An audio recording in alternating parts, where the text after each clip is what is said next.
Viewers जरा सोचो, अर्थ के जगह जगह पर एलियंस की ये बड़ी बड़ी स्पेसशिप आ जाए जो अपनी जगह से जरा भी हिल ही नहीं रही थी। लेकिन अब पहली बार ऐसा हुआ था कि इंसान एलियंस की भाषा को समझ पा रहे थे। पर क्या वो एलियंस हम इंसानों को पूरी तरीके से खत्म कर देंगे? इस बारे में देखकर पता करना पड़ेगा।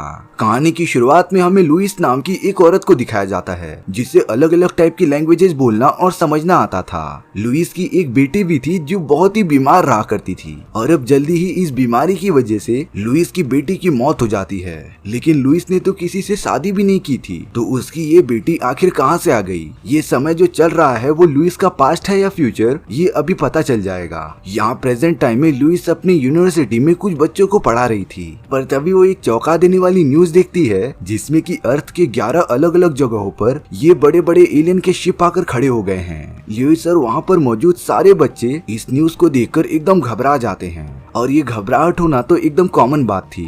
इसके कुछ देर बाद लुइस के पास यूएस गवर्नमेंट के कर्नल आते हैं जिन्हें अपने एक मिशन के लिए लुइस की मदद चाहिए थी। दरअसल लुइस ने पिछली बार अपनी अलग अलग लैंग्वेजेस को जानने की एबिलिटी का यूज करके कर्नल की मदद की थी एक मैसेज को डिकोड करने के लिए, और अब कर्नल लुइस को उन्हीं एलियंस का एक रिकॉर्डेड मैसेज सुनाते हैं जिससे कि उन सभी को डिकोड करना था। लुइस जब पहली बार उन एलियंस के भाषा को सुन रही थी तब उससे कुछ समझ में नहीं आता क्योंकि वो पूरा मैसेज अलग अलग रेडिएशन से इनकोडेड हुआ था। लुइस बताती है कि वो ऐसे इस भाषा को समझ नहीं सकती, उसे इन सारी चीजों के बारे में और जानने के लिए उन एलियंस के पास जाना पड़ेगा। इसीलिए अब कर्नल अपने बाकी लोगों के साथ हवा में एकदम से लटकी हुई एलियन स्पेसशिप के पास लेकर चले आते हैं। सच में उनकी स्पेसशिप बहुत ही ज्यादा बड़ी लग रही थी। वहाँ पर तो लुइस बैन नाम के एक साइंटिस्ट से भी मिलती है और अब उनकी टीम एलियन के स्पेसशिप में जाने के लिए तैयार थी। पर जैसे ही वो सब उन एलियंस की स्पेसशिप के अंदर घुसते हैं वहाँ का ग्रेविटेशनल फोर्स एकदम उल्टा था। लुइस और बाकी सब तो बिना किसी सपोर्ट के ऊपर की तरफ चलते जा रहे थे, मानो उन एलियन की स्पेसशिप में ग्रेविटेशन का कोई मतलब ही ना हो। इससे हम अंदाजा लगा सकते हैं कि वो एलियंस हमसे कितने एडवांस होंगे। और अब लुइस और उसके साथ आए सभी टीम मेंबर्स एक बहुत ही बड़े स्क्रीन के सामने आकर खड़े हो जाते हैं और अब वो सब देख रहे थे उस स्क्रीन के दूसरे पार काफी अजीब तरीके के एलियंस मौजूद थे। उन एलियंस का कोई परफेक्ट बॉडी स्ट्रक्चर नहीं था, उनके बॉडी पर सिर्फ बड़े बड़े लिम्स मौजूद थे। लुइस तो उन एलियंस से पूछ रही थी कि वो यहाँ पर क्या कर रहे हैं, पर अफसोस उन एलियंस को जरा सा भी इंग्लिश बोलना आता ही नहीं था। लुइस ने अपने पूरे करियर में डिफिकल्ट से डिफिकल्ट लैंग्वेज को डिकोड किया था, पर वो तो उन एलियंस की भाषा को समझ ही नहीं पा रही थी। इसीलिए अब लुइस अपनी टीम के साथ स्पेसशिप से नीचे चली जाती है, पर वो इतनी जल्दी हार नहीं मानने वाली थी। जब दूसरी बार वो स्पेसशिप के अंदर गई तब लुइस ने एक छोटा सा व्हाइट बोर्ड ले लिया था जिसमें कि वो लिखती है ह्यूमन, ताकि उन एलियंस को पता चल सके कि वो सारे लोग कौन हैं और वो आखिर चाहते क्या हैं। और अब तो वहाँ पर मौजूद एलियंस एकदम से रिस्पॉन्ड भी करने लगे थे। वो अपने बड़े बड़े लिम्स का यूज करके कुछ अजीब तरीके का काला स्ट्रक्चर बना रहे थे, यानी कि ये उनका एक तरह से मोड ऑफ कम्युनिकेशन था। लेकिन लुइस को उन एलियंस की भाषा समझ में ही नहीं आ रही थी। वो एलियंस तो लगातार सर्कल शेप का स्ट्रक्चर बनाते ही जा रहे थे। लुइस और उसकी टीम ने अपने साथ एक छोटे से बर्ड को भी लाया था क्योंकि वो चेक करना चाहते थे कि उस जगह पर इंसान रह भी सकते हैं कि नहीं। और अब जो कि वो बर्ड मरता नहीं, मतलब वहाँ पर पर्याप्त मात्रा में ऑक्सीजन अवेलेबल है और वो सब आसानी से वहाँ पर रह सकते हैं। इसीलिए अब लुइस और बेन अपना अपना स्पेस सूट निकाल देते हैं। लुइस ने तो अब उस व्हाइट बोर्ड पर अपना नाम लिखकर उन एलियंस की तरफ इशारा कर दिया था। बेन भी अपना नाम लिखकर उन एलियंस की तरफ दिखाता है और अब लिटरली वो एलियंस इस बात को तो समझ गए थे कि वो दोनों उन्हें अपना अपना नाम बता रहे हैं। इसीलिए अब उन दोनों एलियंस ने सर्कल शेप के दो स्ट्रक्चर बना दिए थे, यानी कि ये उनके लैंग्वेज में उनका नाम था। लुइस इन्हें समझ तो नहीं पा रही थी, लेकिन वो ये जानकर बहुत ज्यादा खुश थी कि वो एलियंस इंसानों के साथ बात करने में इंटरेस्टेड थे। धीरे धीरे टाइम बीतता जाता है। लुइस और उसकी टीम इसी तरीके से एलियंस के लैंग्वेज को समझ रही थी। वो सारे 11 कंट्रीज जहाँ पर 11 एलियंस के स्पेसशिप मौजूद थे, वहाँ पर लुइस और उसकी टीम की तरह उन एलियंस से लगातार बातें करके उनके लैंग्वेज को समझने की कोशिश कर रहे थे। उन्होंने तो मिलकर उन एलियंस के लैंग्वेज का एक बड़ा सा डेटाबेस बना लिया था जिसमें कि अलग अलग सिंबल्स का कुछ न कुछ मतलब निकलता हो। और अब इतने महीनों की मेहनत के बाद लुइस ने उन एलियंस के लैंग्वेज को लगभग डिकोड कर ही लिया था। और अब इतने टाइम बाद लुइस फिर से उन एलियन की स्पेसशिप में जाती है जहाँ पर वो उन्हीं की लैंग्वेज में पूछ रही थी कि वो इस जगह पर आखिर क्यों आए हैं। तभी वो एलियंस वापस से गोल शेप का स्ट्रक्चर बनाते हैं जिसका मतलब निकलता है यूज वेपन, यानी कि वेपन्स का यूज करो। ये खबर सुनकर तो सारे मिलिट्री वाले एकदम डर गए थे क्योंकि उन एलियंस के यूज वेपन का मतलब शायद से वो इंसानों पर हमला करना चाहते हैं। लेकिन लुइस को इस मैसेज का कुछ और ही मतलब बनता हुआ दिखाई देता है, पर लुइस के पास कोई भी प्रूफ नहीं था। इसीलिए अब मिलिट्री के सारे लोग ये समझने लगे थे कि वो सारे एलियंस जल्द ही वेपन से उन सभी पर हमला करने वाले हैं। चाइना को जब ये बात पता चली तब उसने अपने देश का सारा डेटा बाकी देशों को देना बंद कर दिया और अब तो वो उन एलियंस की स्पेसशिप को अपने जमीन पर नहीं रहने देना चाहते। और अगर ऐसा नहीं हुआ तो वो जल्द ही उन एलियन की स्पेसशिप पर हमला भी कर देंगे। चाइना को ये करता देख बाकी देश भी काफी डर जाते हैं और उन्होंने भी अपना डेटा शेयर करना बंद कर दिया था। इन सभी चीजों का डर होना तो एकदम कॉमन बात है क्योंकि एलियंस जब भी पृथ्वी पर आए हैं तो उन्होंने इंसानों और पृथ्वी को चोटी पहुंचाई है और तभी से हमारी एक मेंटालिटी बन गई है कि एलियंस हमारे दुश्मन हैं। अब सारी कंट्रीज कैसे भी करके उन एलियन से छुटकारा पाना चाहती थी, इसीलिए चाइना ने अपने कुछ सोल्जर्स को उन स्पेसशिप में भेजकर उसके अंदर टाइम बॉम्ब लगा दिया था। यहाँ लुइस और बेन को उस टाइम बॉम्ब के बारे में कुछ भी पता ही नहीं था, इसीलिए वो दोनों स्पेसशिप के अंदर जाकर उन एलियंस से बातें करने लगे थे। लुइस तो उन एलियंस की भाषा में उनके मैसेज को दिखाती है जिससे कि उन्हें और कुछ पता चल सके। लेकिन अब तो उन एलियंस ने बहुत सारे छोटे छोटे सर्कल बना दिए थे जिसका तो कुछ अलग ही मतलब निकलता था। लेकिन अब उन एलियंस को टाइम बॉम्ब के बारे में पता चल जाता है, इसीलिए एलियंस ने गुस्सा होकर उस पूरे जगह की ग्रेविटेशनल फोर्स वापस से ला दी थी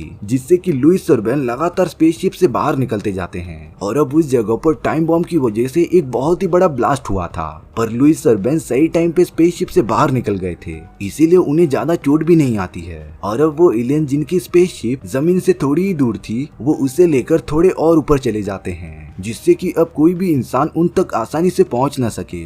अब सारे देश इस बात से एकदम डर जाते हैं क्योंकि उन लोगों ने मिलकर जिस तरीके से एलियन पर हमला किया अब शायद से वो एलियंस भी उन पर हमला करेंगे। इसी बारे में सोचते हुए पूरा देश एकदम से डरा हुआ था। वहीं लुइस और बेन उन एलियन से मिले हुए सिंबल्स की स्टडी कर रहे थे। वो नोटिस करते हैं कि उन पूरे स्ट्रक्चर्स में 11 अलग अलग स्ट्रक्चर मौजूद थे जो शायद से रिप्रेजेंट करते हो उन 11 स्पेसशिप को जो अलग अलग कंट्रीज के ऊपर मंडरा रहे थे। और अगर शायद से वो सब सभी देशों के अलग अलग स्ट्रक्चर को मिलाकर देखें तो एलियंस के लैंग्वेज को समझा जा सकता था। लेकिन बाकी सारे देश तो इस बारे में कोई भी डेटा देने के लिए रेडी ही नहीं थे, इसीलिए अब उनका ये प्रोसेस आगे बढ़ ही नहीं पाता। वहीं दूसरी तरफ लुइस को अपनी उस बेटी के विजन्स आ रहे थे जो अभी तक पैदा भी नहीं हुई थी। लुइस तो कुछ भी समझ ही नहीं पा रही थी कि उसके साथ आखिर हो क्या रहा है। लेकिन जब वो उस बड़े से स्पेसशिप के पास आती है तब उसी स्पेसशिप में से एक छोटी सी चीज उड़ते हुए आ गई थी जिसमें लुइस बैठकर उसके अंदर चले जाती है। लुइस तो उन एलियंस के एनवायरनमेंट में जरा भी सांस नहीं ले पा रही थी, लेकिन कुछ देर बाद सब कुछ नॉर्मल हो गया था। ताज्जुब की बात ये थी कि अब वो सारे एलियंस लुइस से साफ साफ बात कर पा रहे थे, उनके बीच तो जरा सा भी कम्युनिकेशन गैप होता ही नहीं। अब वो एलियंस लुइस को बताते हैं कि वो इंसानों को यहाँ पर मारने नहीं आए थे और उनके मैसेज यूज वेपन का मतलब यूज गिफ्ट होता है और ये गिफ्ट उनकी लैंग्वेज थी। जो कोई भी उन एलियंस की लैंग्वेज को एकदम से समझ लेगा वो अपना फ्यूचर आसानी से देख सकता था। इसलिए जब लुइस उन एलियंस की भाषा को समझ रही थी तब उसके माइंड में उसके कुछ फ्यूचर मोमेंट याद आ रहे थे, जैसे कि लुइस को ये पता चल गया था कि कुछ ही सालों बाद उसकी एक बेटी होगी। वो सारे एलियंस इसीलिए ये सारी चीजें कर रहे थे क्योंकि उन लोगों ने अपना फ्यूचर पहले से ही देख लिया था। उनके फ्यूचर के हिसाब से लगभग 3000 साल बाद उन एलियंस की सारी स्पीशीज खत्म हो जाएगी, इसीलिए वो एलियंस इंसानों के पास आए थे उनसे मदद मांगने के लिए। दरअसल वो एलियंस इंसानों को अपनी लैंग्वेज सिखाकर फ्यूचर देखने की तकनीक बताना चाहते थे जिससे कि फ्यूचर में सारे इंसान खुद को बचा ले और उन एलियंस की भी मदद करें। अब लुइस वापस से अर्थ की जमीन पर आ जाती है। अब उन एलियंस का सारा सच लुइस को ही पता था और अब अचानक से लुइस को एक विजन आता है जिसमें कि वो 18 महीने बाद का समय देख रही थी। वहाँ पर लुइस चाइना के जनरल से बात कर रही होती है और अब सारे देशों ने उन एलियंस पर हमला करने का प्लान ड्रॉप कर दिया था। चाइना का जनरल लुइस का शुक्रिया अदा करता है क्योंकि अगर लुइस ने उससे कॉल करके ये नहीं बोला होता कि जंग करने से सिर्फ तबाही होगी, नहीं तो वो सब एलियंस पर हमला ही कर देते। लेकिन लुइस बताती है कि उसने तो कोई कॉल नहीं किया था, पर लुइस के साथ ये सारी चीजें जो हो रही थी वो 18 महीने के बाद का टाइम था।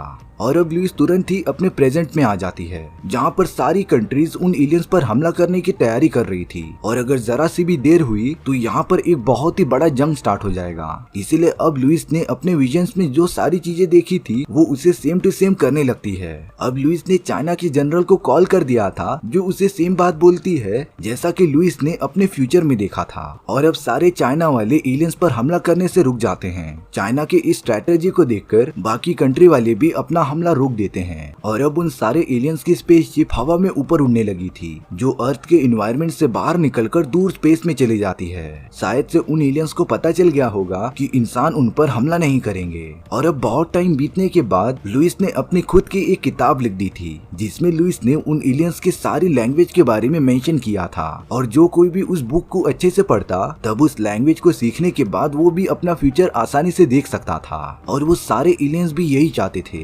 लुइस फिर से अपना एक फ्यूचर देखती है जिसमें कि वो बेन के साथ शादी कर लेगी और कुछ टाइम बाद ही उनकी एक बेटी होगी जिसे कुछ ही महीनों पहले एक बहुत ही खतरनाक बीमारी हो गई थी। लेकिन लुइस ने बेन से ये सारी बातें छुपाई भी होती हैं और जब बेन को इस बारे में पता चला तब वो अपनी बेटी के मरने के बाद लुइस को भी डाइवोर्स दे देता है। पर लुइस ने तो अपना ये सारा फ्यूचर कहानी के स्टार्टिंग में ही देख लिया था, लेकिन तभी भी लुइस अपने इस सारे फ्यूचर को एक्सेप्ट कर लेती है। वो तो रियलिटी में कुछ ही महीनों बाद बेन से शादी कर लेती है जो कि उसे ये सारी बातें पहले से पता थी कि उसकी बेटी को एक बीमारी हो जाएगी और इन्हीं सारी चीजों की वजह से बेन उसे छोड़कर चला जाएगा। लेकिन लुइस ने अपने इन फ्यूचर को बदलने की जरा भी कोशिश नहीं की थी क्योंकि उसने अपने इस भविष्य को एक्सेप्ट कर लिया था और शायद से वो सारे एलियंस भी समझ गए थे कि वो अपने फ्यूचर को बदल नहीं सकते, इसीलिए वो सब अपने प्लेनेट पर वापस चले जाते हैं। और अब हमारी ये कहानी यहीं पर खत्म हो चुकी थी। सो व्यूअर्स, आपको ये स्टोरी कैसी लगी प्लीज कमेंट सेक्शन में बता दो और अगर आपको मेरा एक्सप्लेनेशन 1% भी अच्छा लगा होगा ना तो वीडियो को लाइक एंड चैनल को सब्सक्राइब जरूर कर देना क्योंकि सच में इससे मुझे काफी ज्यादा मोटिवेशन मिलता है आपके लिए इसी तरीके की मजेदार स्टोरीज ढूंढ कर लाने के लिए। तो मिलते हैं नेक्स्ट वीडियो में, सी या।